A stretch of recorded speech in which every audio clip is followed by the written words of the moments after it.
ready to start.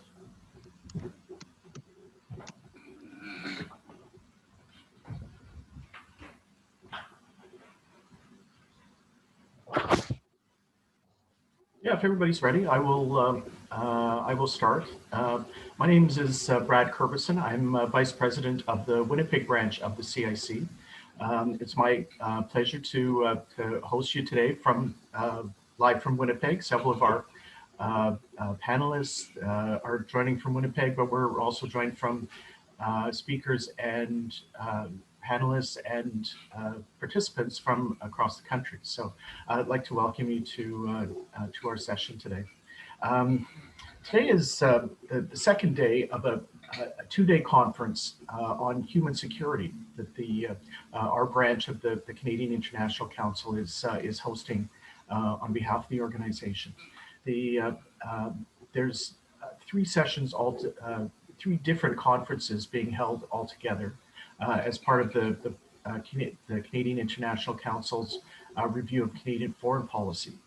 Together, the conferences are called Foreign Policy by Canadians. The Ottawa branch held the opening session on March the 9th. We're holding session yesterday and today on human security issues that touches on a range of defense, security,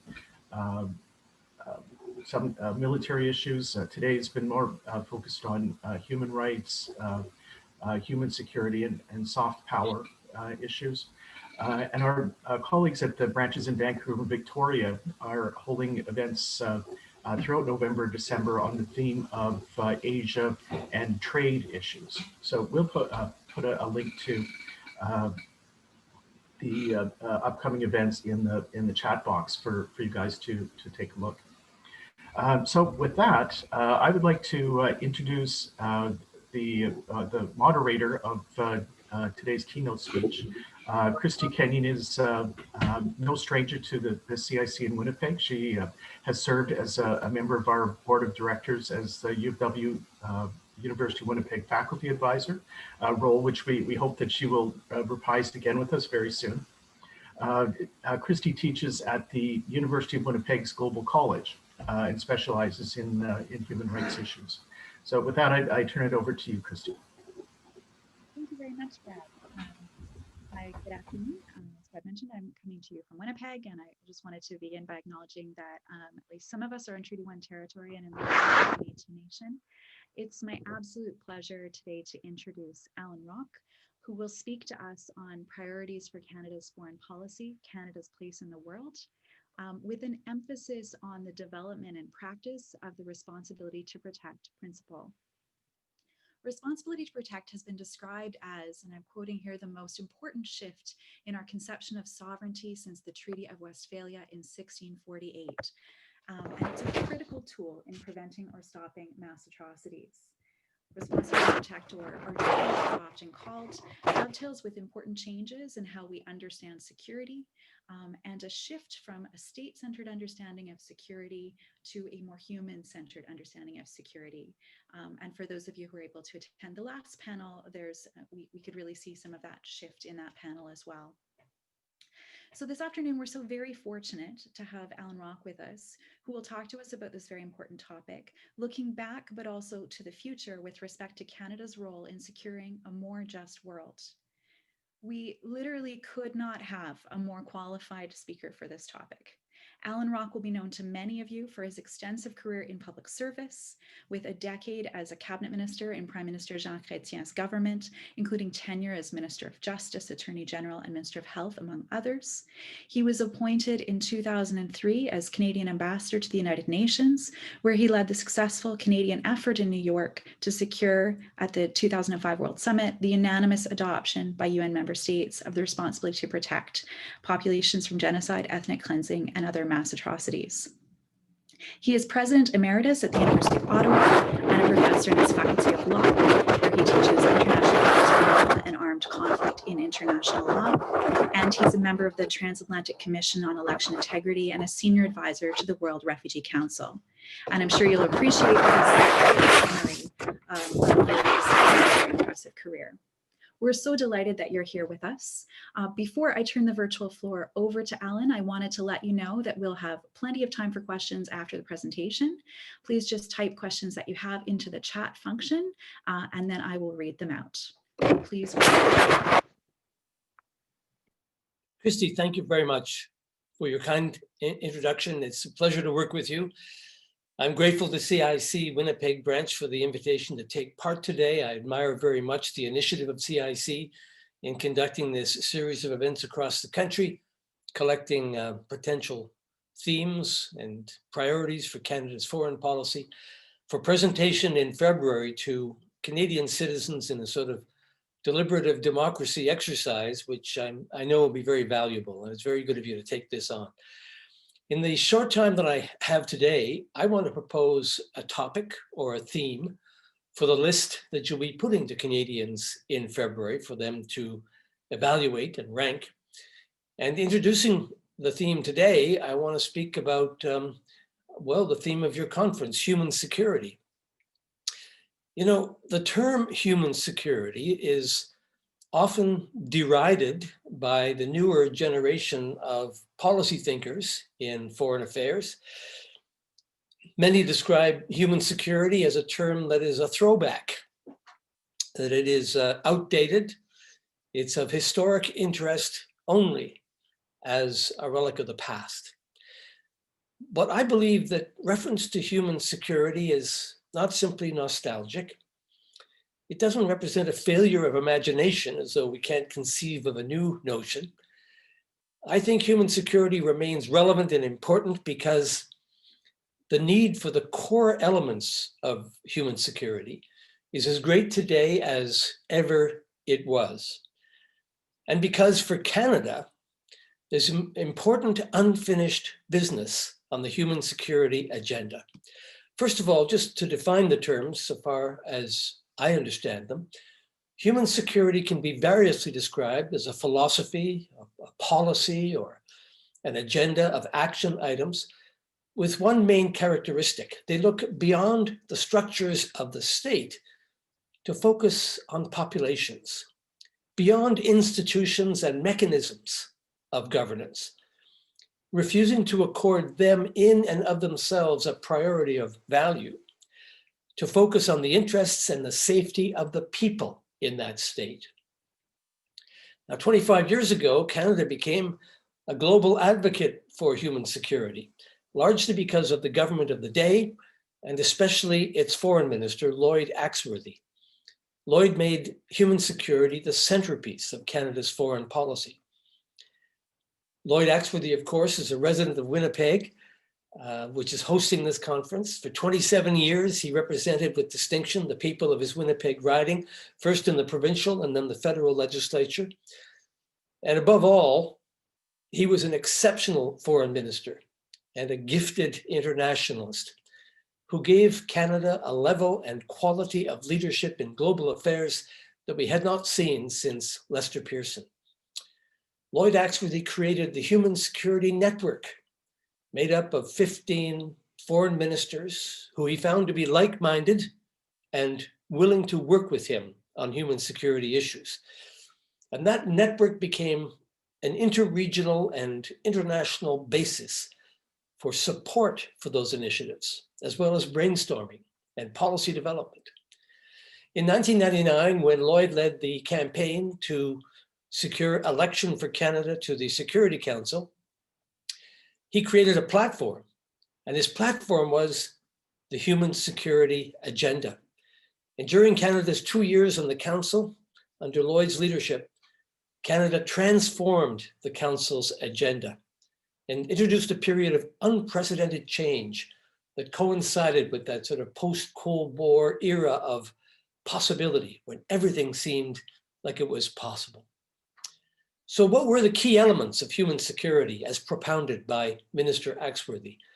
The overarching theme was the protection of civilians, and within that, specific initiatives, children and armed conflict, women, peace and security, the end to impunity by establishing an international criminal court, specific protective measures like the Landmines Treaty, and the responsibility to protect, principles devised by an international commission sponsored by Canada, created for the purpose of responding to the tragedies in Rwanda, Srebrenica, and so many other instances in the 20th century when the world had stood by and watched mass atrocity within a specific country without lifting a finger. And it was with R2P that I had the most intense and prolonged involvement. When I was appointed UN ambassador at the end of 2003, my principal assignment was to work toward the adoption of the R2P principles. They emerged in 2001 from the International Commission's report. And I can tell you by the end of 2003, they were not an easy sell, because the principles contemplated, in the rarest cases as a last resort, the possibility of military intervention to stop genocide and other mass atrocities within a country. Of course, at the end of 2003, the illegal invasion of Iraq was still going on with its tremendous controversy. And it was not a very popular thing to propose a policy at the UN in New York that contemplated military intervention under any circumstances. Particularly the nations of the global south did not want to sign what they called a blank check for further invasions by the Pentagon.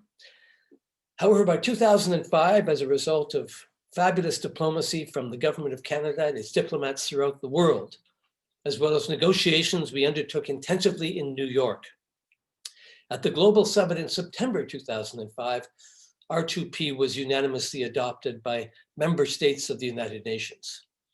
In those 2 years of intense negotiations, we lost many features of R2P as originally proposed by the Commission. The Commission had suggested, for example, that the permanent members of the Security Council adopt a self-imposed restraint on the use of their veto in cases where mass atrocity is involved. That was dropped at the insistence of the P5. The Commission had proposed specific rules on the use of force so that before any military intervention took place, there would have to be a series of factors that were considered and determined. And the P5 insisted that those be taken out because they were not going to have any restraint put on their right to use force.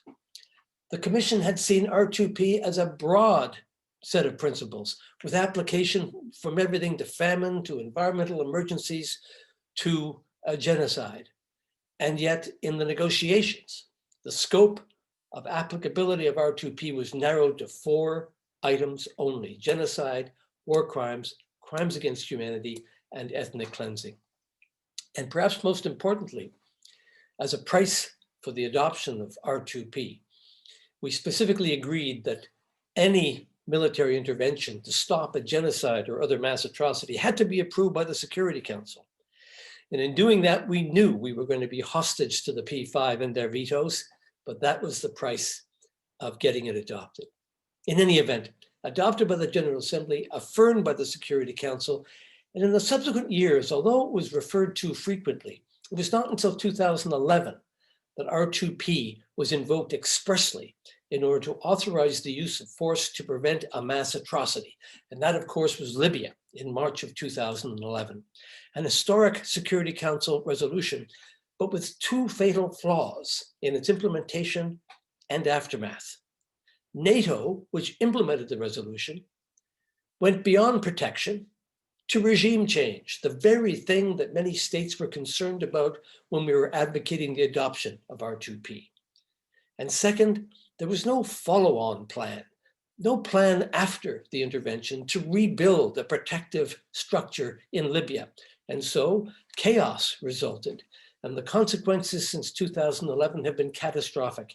And those consequences stigmatized R2P. Many chose to overlook the fact that the problem was not with the principles, but with the implementation.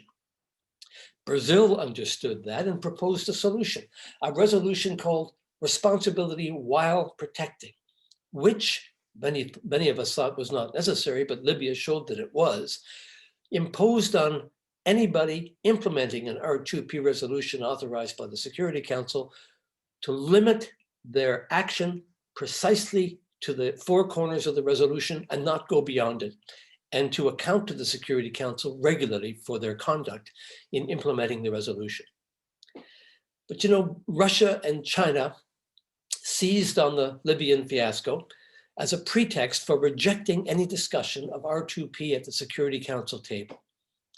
Of course, Russia was complicit in the war crimes and crimes against humanity in Syria, and China protected Myanmar through its genocide. So they had national vested interests in resisting any talk about intervention. The bottom line, R2P is no longer practically available to solve what Samantha Power called the problem from hell. And here's the unfinished business. The world today needs the principles of R2P as much as ever. There's still strong and broad support for those principles among the member states of the United Nations.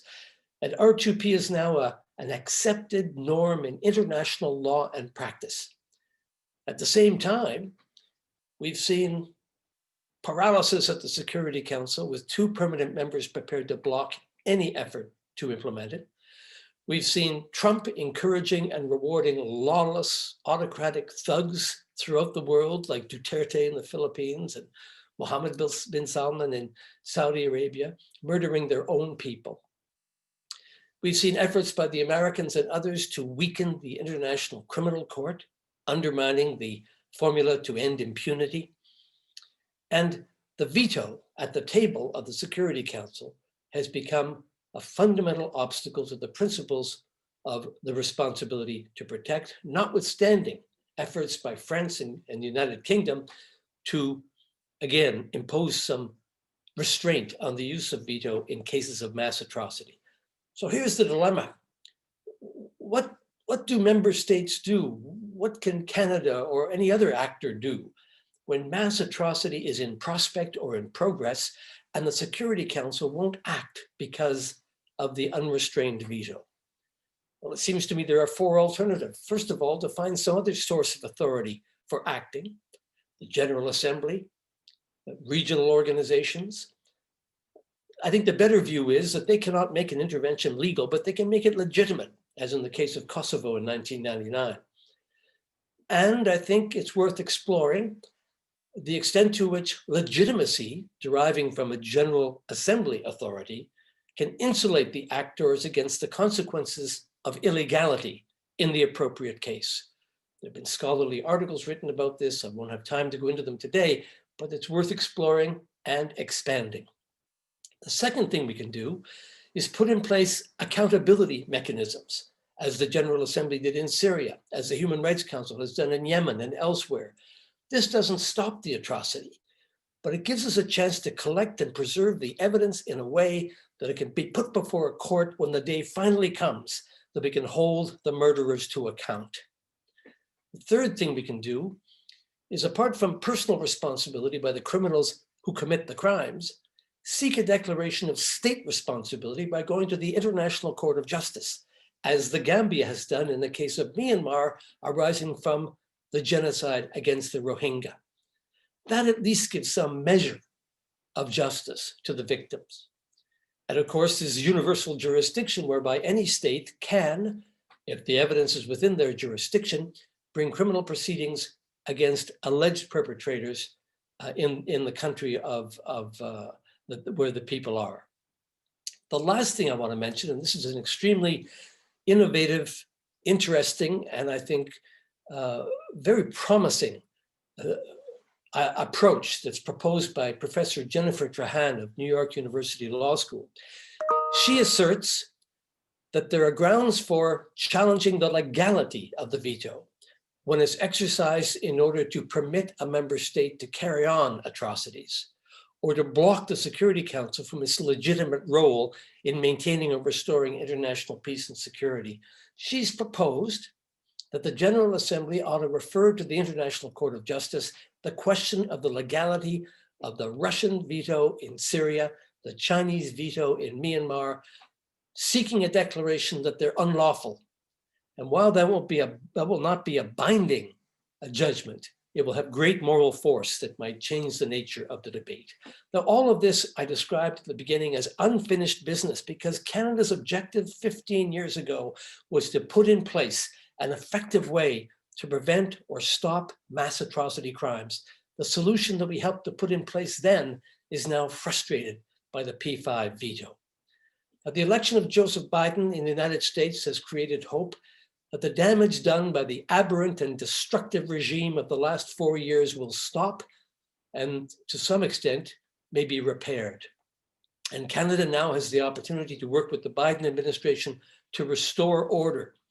Early indications, judging by his appointments to the State Department, the National Security Council, and the United Nations, indicate that the Biden administration's direction accord very much with our own view of the world.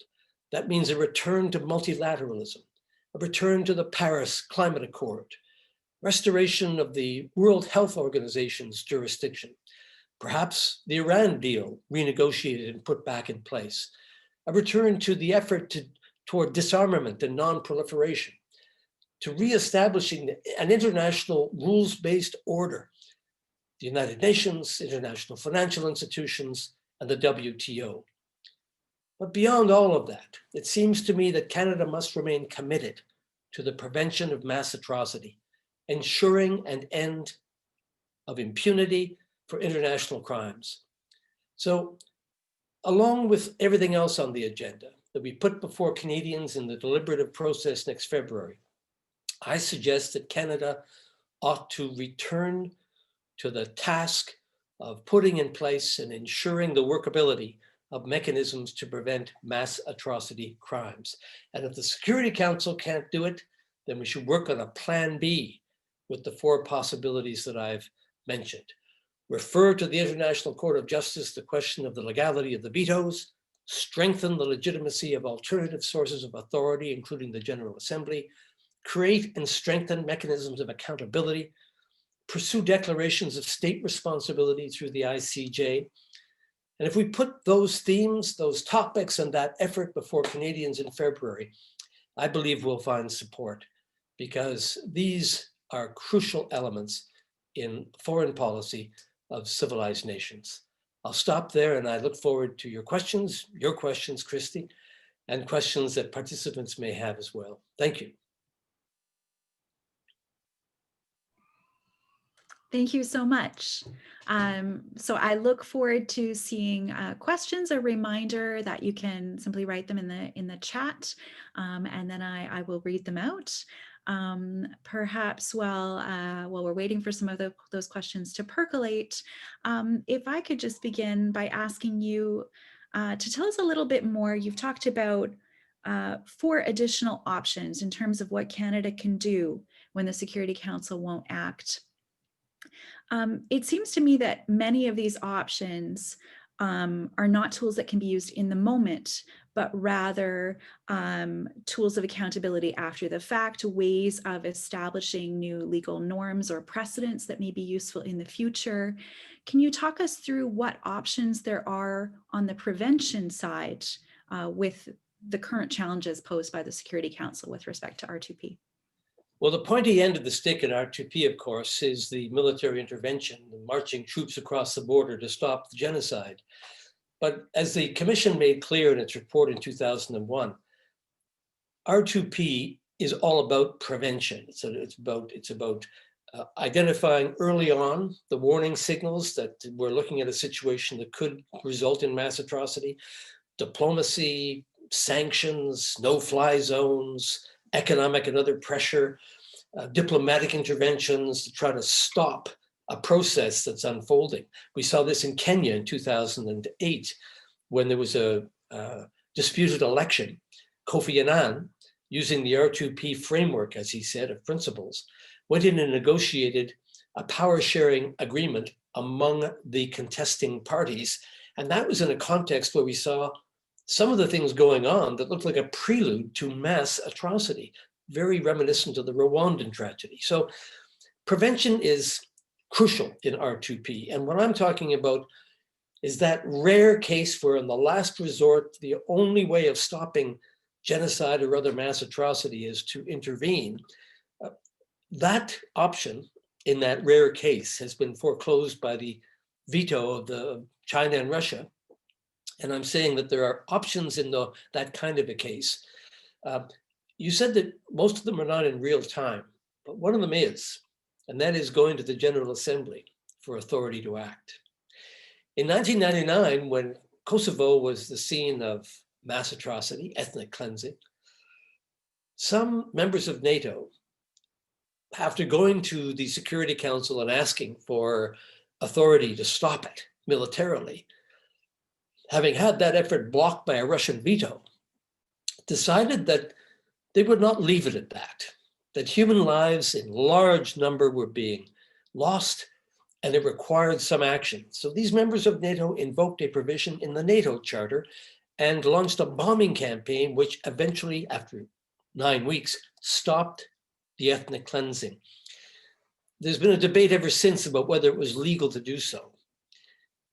The better view seems to be, perhaps it wasn't legal, but it was legitimate. And so when we come to the General Assembly and asking for a resolution there to authorize a military intervention in that rare case when it's the last resort and the only thing that'll stop a mass atrocity, I think we're speaking the language of legitimacy as opposed to legality. But the legitimacy can certainly be strengthened if a number of conditions are met. I think those are the things we should work on, and looking at that one of the 4 options available as a plan B, we should try to make it as legitimate as possible.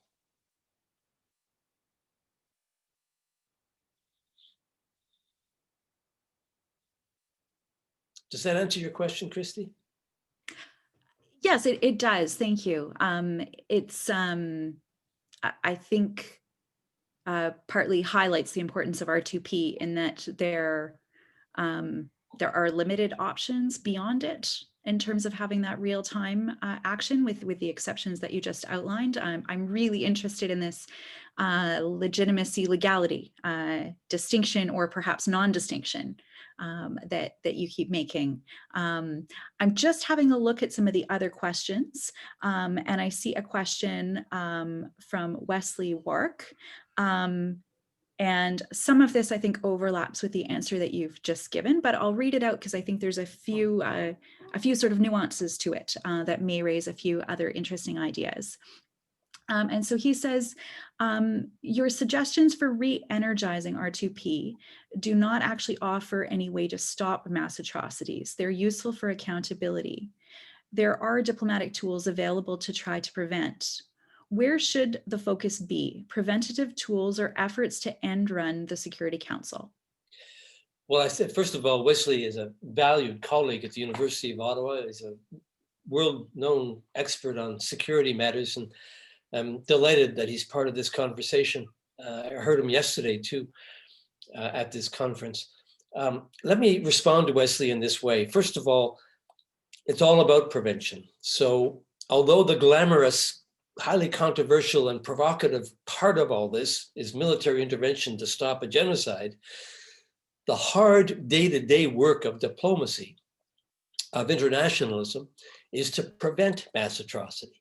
Pick up warning signs where they're visible, put pressure on governments to stop behaving in that fashion, use the good offices of the Secretary General and others to mediate disputes.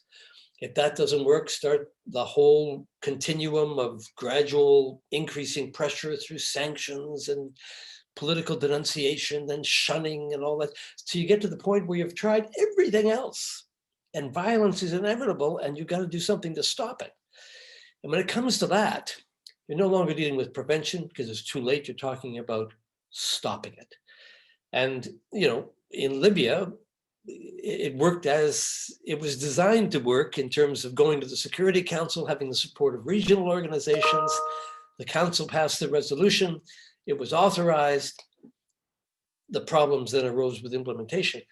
But we don't have that option anymore because of the veto. So what I'm suggesting, Wesley, is that in that case where you've tried everything to prevent and violence still seems inevitable and we must, out of conscience, stop it, then it's possible to go to the General Assembly, demonstrate that it's the last resort, demonstrate the overwhelming case to establish that violence is going to happen if something isn't done, show the support of regional organizations, demonstrate that your intervention is going to be limited and calculated only for protective purposes and not go beyond that.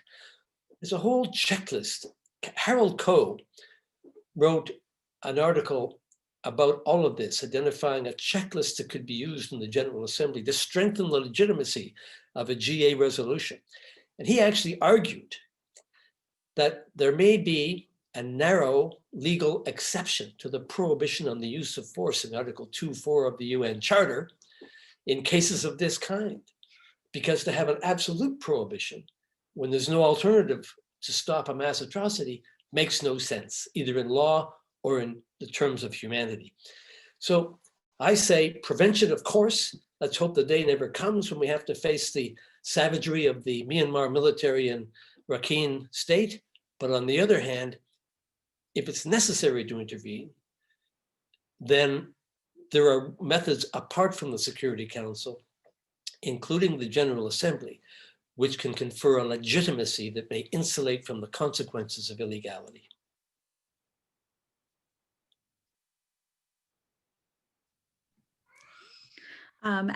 Wesley thanks you for your response and says he very much appreciates the idea of a spectrum from prevention to ultimate action if necessary. I'm wondering just to build on that aspect of, you've spoken about how R2P is all about prevention, and there's a real range or a spectrum, as Wesley is saying, in terms of what prevention looks like.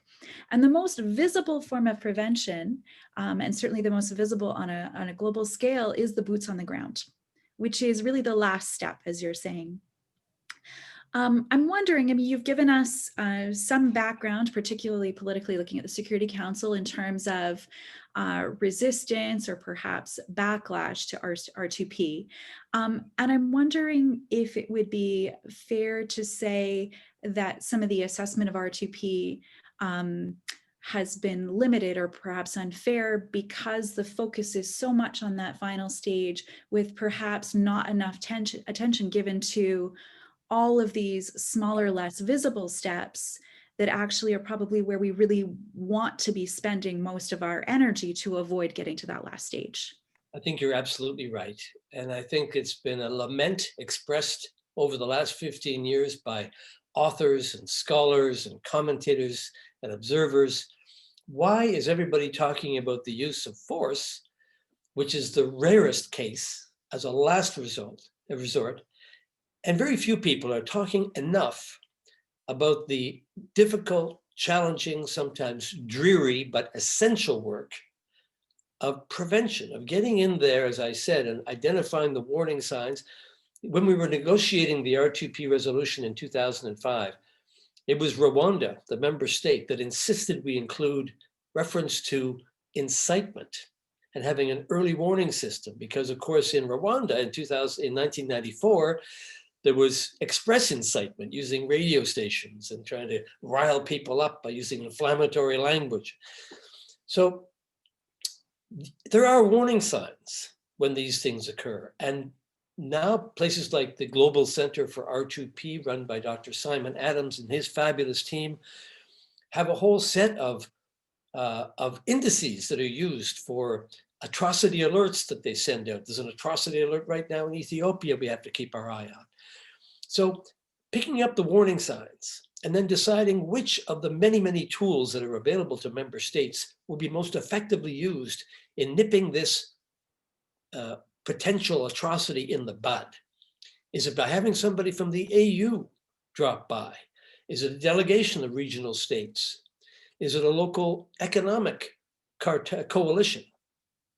Is it better done through the G7, the G20? Are we better to have the Secretary General appoint somebody? How can we get the attention of the state in question, impress upon them the global concern about what's going on, explore alternatives for resolving whatever tension or issue is at the root of it? All of that, you know, there's very little credit given to the air traffic controllers for the airplanes that don't crash, because that doesn't make news. But making sure planes don't crash is of fundamental importance in our world, and making sure that incipient atrocities don't occur because someone has found an economic, a political, a diplomatic solution. That's so important. Look at Kofi Annan's work in Kenya, as I say, in 2008. So yeah, it's frustrating that everybody wants to talk about the shock and awe of the bombs and the jet fighters flying over and taking out the communication system.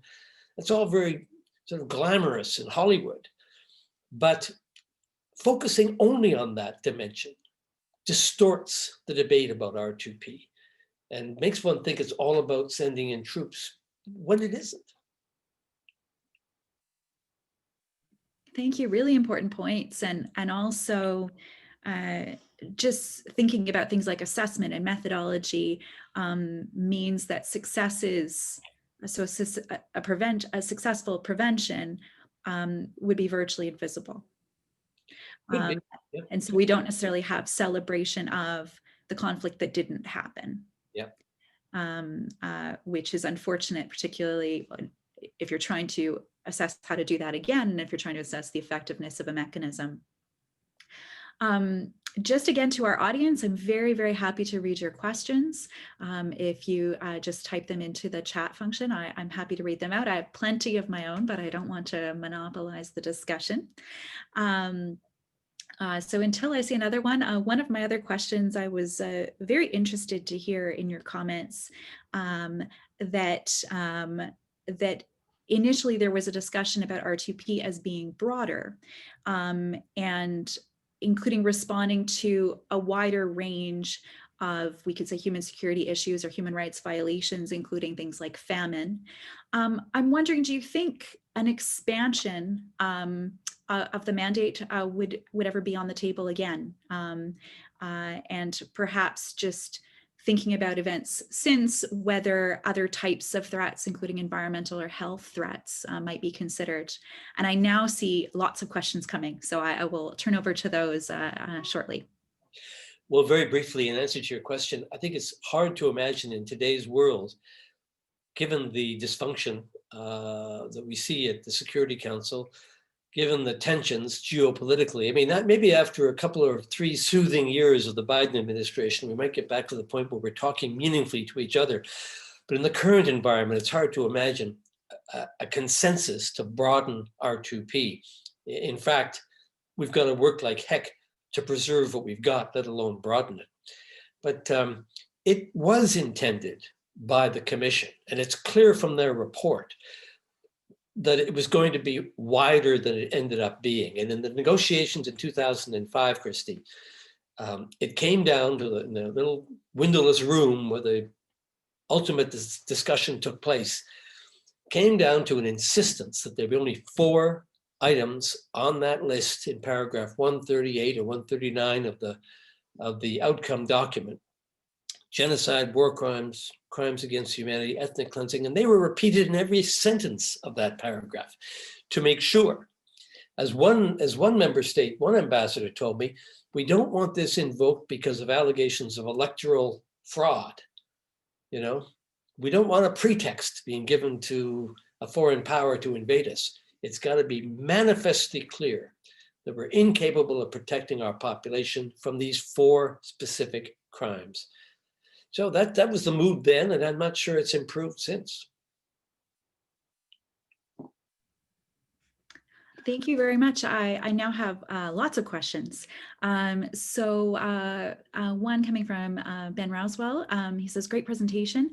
Many Venezuelans point to the humanitarian devastation from the mass hunger, collapse of the healthcare system, and other social policy failures of an unrepresented regime.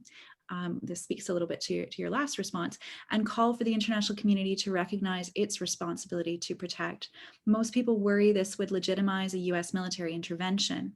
Would a purely non-military application of R2P, I guess, would it be viable and meaningful? And could application to Venezuela undo the stain of Libya 2011?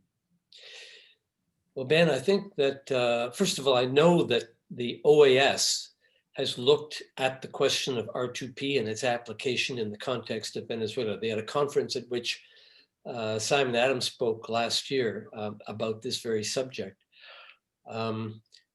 Again, this brings us back to the point, R2P is not only about military intervention. I think R2P is being implemented in the case of Venezuela, in the sense that the community of nations both in this hemisphere and globally, are doing everything they can to demonstrate their rejection of the Maduro regime, its legitimacy, their denunciation of its conduct and the targeting of the population of Venezuela. And they're doing that through economic measures, political measures. As you know, Canada has recognized Guaido as the president and received his ambassador in Ottawa as opposed to Maduro. So they're doing it economically, they're doing it politically, they're doing it diplomatically, they're doing it in every possible way to put pressure on the Maduro regime, make sure that the members of that regime can't send their kids to school in Canada, they can't go shopping in New York or Paris, their bank accounts held offshore are frozen, and some suggest they should be confiscated. So I think to imagine a military intervention in the context of Venezuela, I think is very difficult, very difficult. And, I mentioned that the commission which proposed R2P had also proposed a set of rules that would be applied before any use of force could be authorized. And those rules were essentially the elements of the just war theory from centuries ago. And among other things, one had to be satisfied before using force that it would do more good than harm on balance. And so when you ask the question in the context of Venezuela, would it do more good than harm to have a military intervention to stop Maduro's regime? I think it'd be a very interesting, lively discussion. And on balance, I dare say that a military intervention would be hard to justify in the circumstances, as awful as that regime is.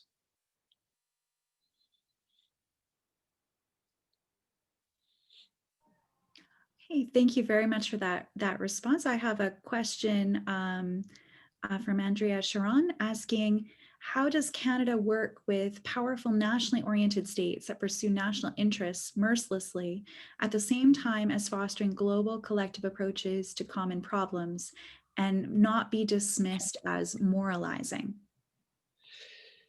Well,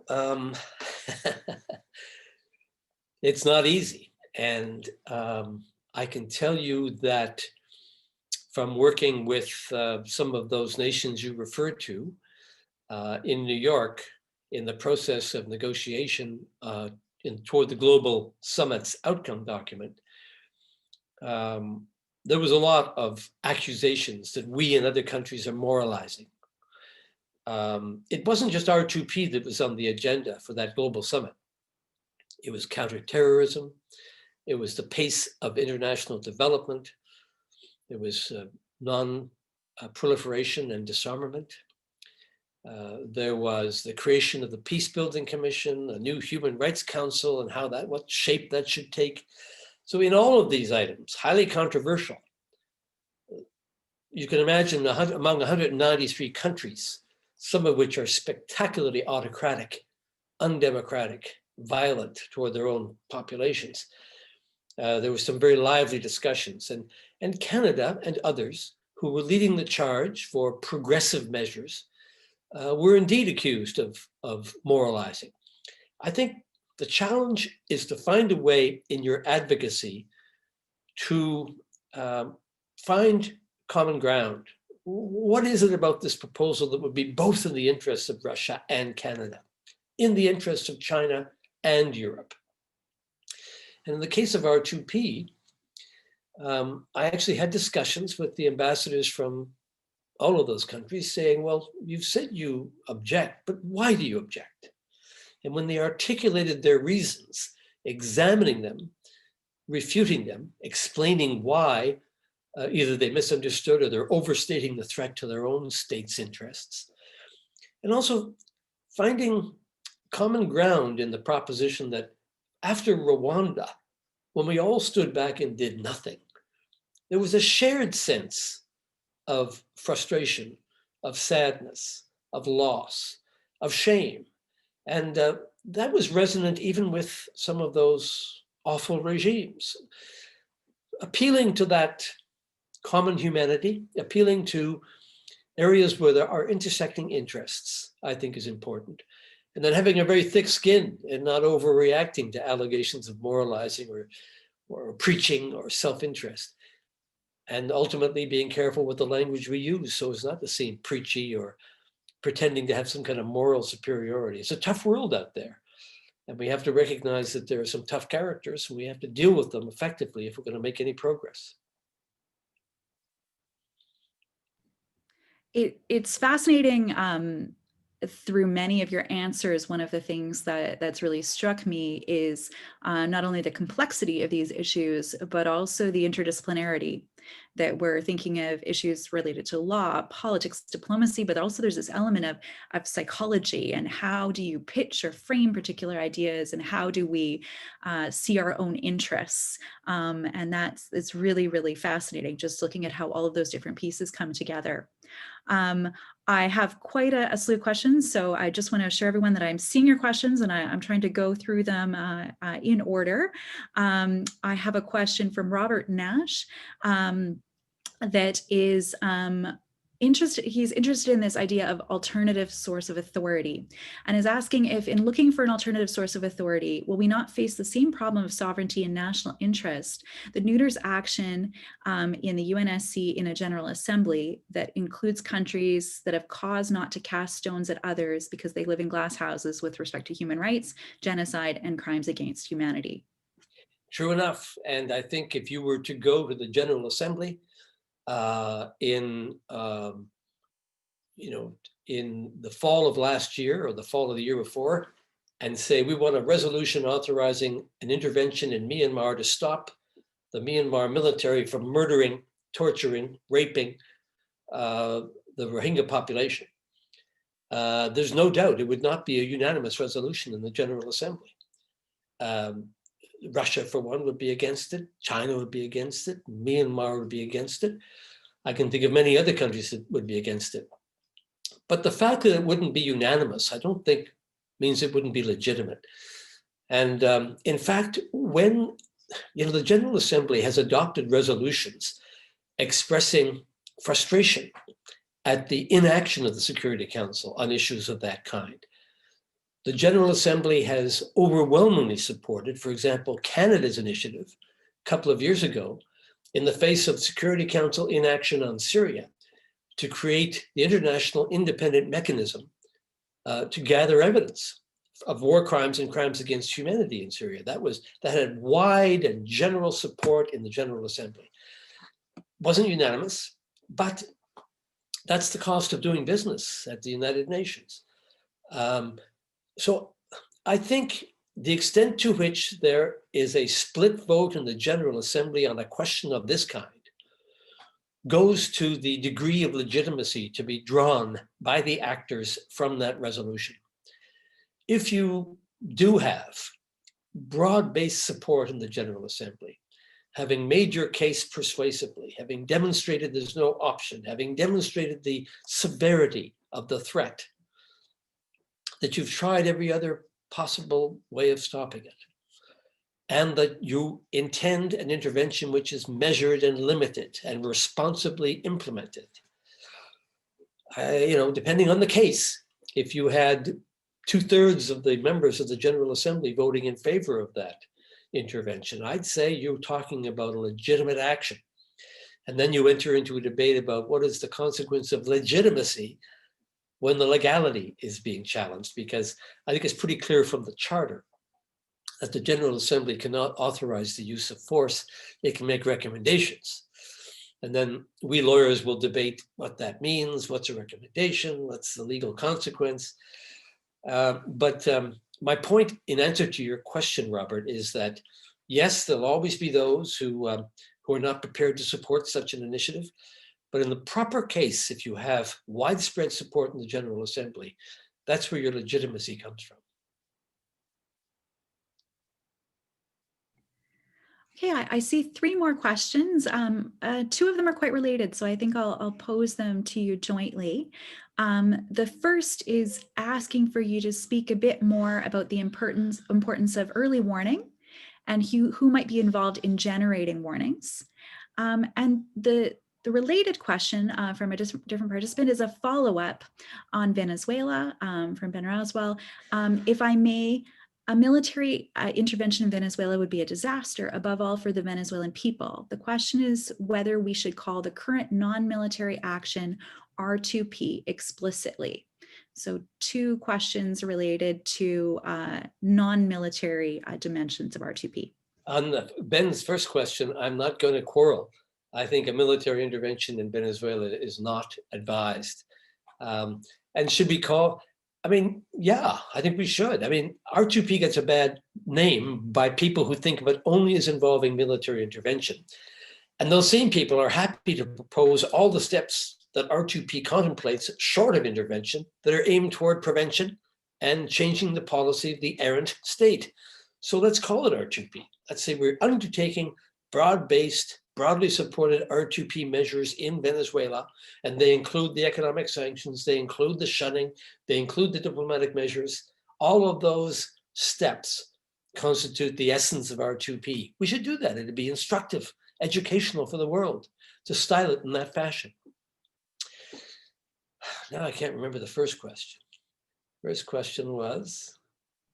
It was about the importance of early warning and who might be involved in generating warnings. Early warning was on, it came out of the Commission's report, International Commission's report. And the early negotiations back in 2004, 2005, there was seen to be, I saw among member states, sort of an allergic reaction to having an early warning system. You know why? Because nobody wanted to be on that early warning list. Nobody wanted to be identified as a country that had the potential for a mass atrocity crime. It was shameful, it was stigmatizing. But by the time we got to September of 2005, down to the last sessions of negotiation for R2P, once again, it was Rwanda that was very influential in insisting that there had to be an early warning mechanism, because we had to pick up the signals early enough so that prevention was a real possibility. And the Secretariat of the United Nations has now put in place, I'm not sure they call it an early warning system, but they have indeed put in place a system of surveillance to look at telltale signs globally and identify for the Security Council countries of interest when it comes to worrying about potential mass atrocity. One of the controversial things about the Security Council in recent years, there used to be a horizontal, we call it a horizon scan from member states, just giving them an update like the President of the United States got in the morning, you know, President's daily brief. And this would give the members of the Security Council sort of a quick overall briefing of what's going on around the world, including identifying places that are sort of on the early warning list. I think that practice stopped controversially, and there are many of us urging that it should be reinstated so that members of the Security Council can become aware as early as possible of countries or regions which deserve particular attention from the point of view of prevention.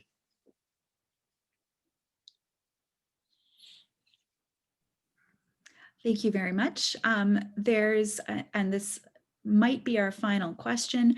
Just looking at the time, we have a question from an anonymous attendee asking if there's still a group of friends of R2P. Who are they?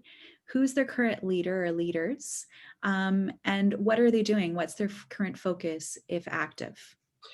There is a group of friends of R2P. I think Denmark is the leader. I don't think Canada is anymore. Pity. What are they and how many are there? I don't know what the current number is, but it's a couple of dozen the last time I looked. And what they're doing is they are, for example, working on reviving R2P after the Libyan catastrophe. They're working on integrating the Brazilian proposal for responsibility while protecting, to ensure that ingrained in the whole R2P set of principles is the mandatory nature of the actor's responsibility to account to the Security Council at every step of implementing an intervention resolution. The Friends of R2P are also expanding the possible steps that can be taken in prevention. Friends of R2P are looking at ways to make more Friends of R2P by speaking with member states about their concerns, trying to understand and meet some of the arguments that they make against R2P. Friends of R2P are working with the Secretary General on the annual debate in the General Assembly on R2P, which has been held since 2005. They succeeded in putting it on the formal agenda of the General Assembly. And annually, it produces very widespread support for the principles of R2P. So there's a lot on the agenda of the Friends of R2P. It's a very important group, and it's one that we very much want to see remain very active and just as committed as ever.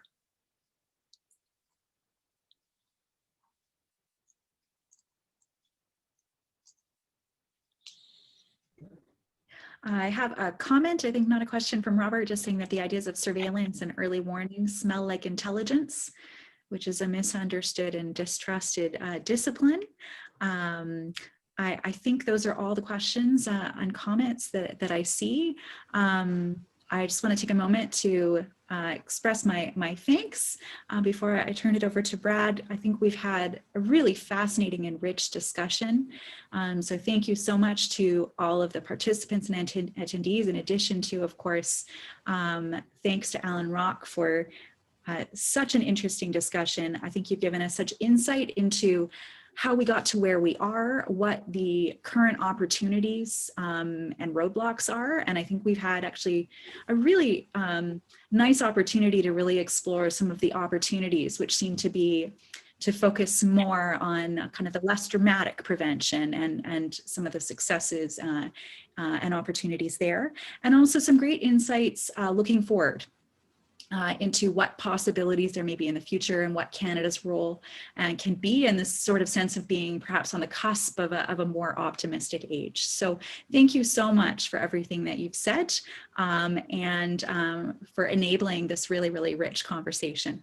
Kristy, thank you for moderating so effectively. It's not easy to manage all the questions coming in through the technology and keeping the conversation going and keeping it lively, and you did a great job. Thank you for moderating so well. It was very nice working with you. I hope to see you again. Yeah, and I'd like to thank you both for an excellent excellent session. Thank you, Professor Rock, for your really excellent comments to give us some of the history and intent behind R2P, as well as the opportunities that that continue to exist in the world we find ourselves in now. And thanks, Kristy, for your very excellent job of moderating the session. I'd also like to recognize another person on the call. Jason Quinn is our branch communications chair. Jason's staffing the technology booth today, so he is keeping everything going and pushing the buttons to make sure that everything works. So thank you very much, Jason. I think he's up on the screen there now. So that's the last formal session that we have, in terms of a presenter speaking. I'd like to extend an invitation to our wrap-up session that we're holding at 1:30 Central Time, a half an hour from now, where we've invited presenters and moderators from throughout the day to join us again to create a bit of a summary of the ideas we've heard today, and to help formulate the ideas for the deliberative democracy process of the foreign policy by Canadians that will continue into February. The session at 1:30 will be led by CIC National President Ben Rouswell, and I believe Wesley Wark, who's signed on as the drafter of the Human Security Panel information for the deliberative democracy phase. That Wesley will be joining us as well. So I encourage you to join us at 1:30 this afternoon, or at a half an hour from now, in any time zone that you're joining us from. With that, I'd like to thank everyone for, again, Dr. Rock, Dr. Kenyon, and thank you for joining us for an excellent session on responsibility to protect. And Thank you, hope Brad. to see you in half an hour. Thanks. Bye.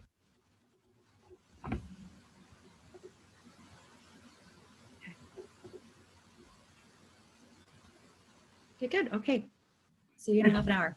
Yeah, sounds great. Thanks, Kristy.